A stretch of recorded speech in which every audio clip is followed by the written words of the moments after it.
The god of love that sits above, and knows me, and knows me. How pitiful I deserve, oh, how pitiful I deserve, I mean in singing, but in loving, Leander the good swimmer, Trellis the first employer of panders, and a whole bookful of these quondam carpet mongers whose names yet run smoothly in the even road of a blank verse, why, they were never so truly turned over and over as my poor self in love. Mary, I cannot show it in rhyme. I've tried, I can find no rhyme to lady, but baby, an innocent rhyme. For scorn, horn, a hard rhyme. For school, a fool, a babbling rhyme. Very ominous endings.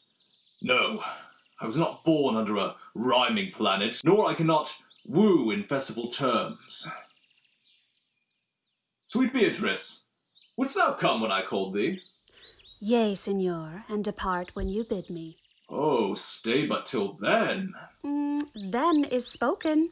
Fare you well now. And yet, ere I go, let me go with that I came, which is knowing what hath passed between you and Claudio. Only foul words, and thereupon I will kiss thee. Foul words is but foul wind, and foul wind is but foul breath, and foul breath is noisome.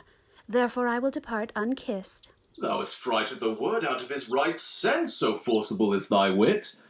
But I must tell thee plainly, Claudio undergoes my challenge. And either I must shortly hear from him, or I will subscribe him a coward.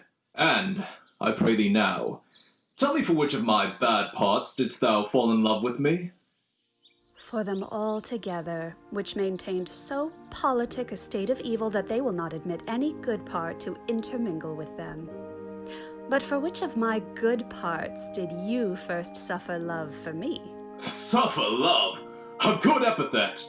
I do suffer love indeed, for I love thee against my will. In spite of your heart, I think. Alas, poor heart. If you spite it for my sake, I will spite it for yours, for I will never love that which my friend hates. Thou and I are too wise to woo peaceably. It appears not in this confession. There's not one wise man among 20 that will praise himself.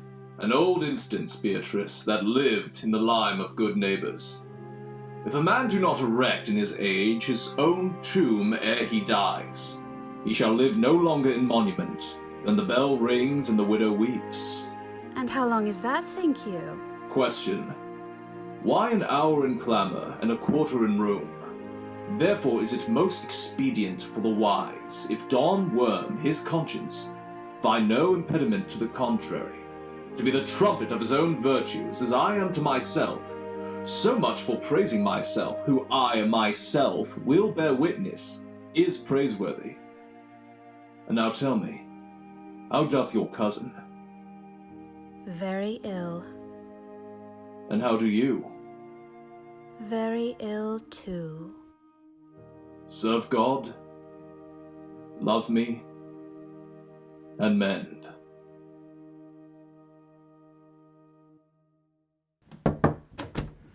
Hey, Norman, do you want to go?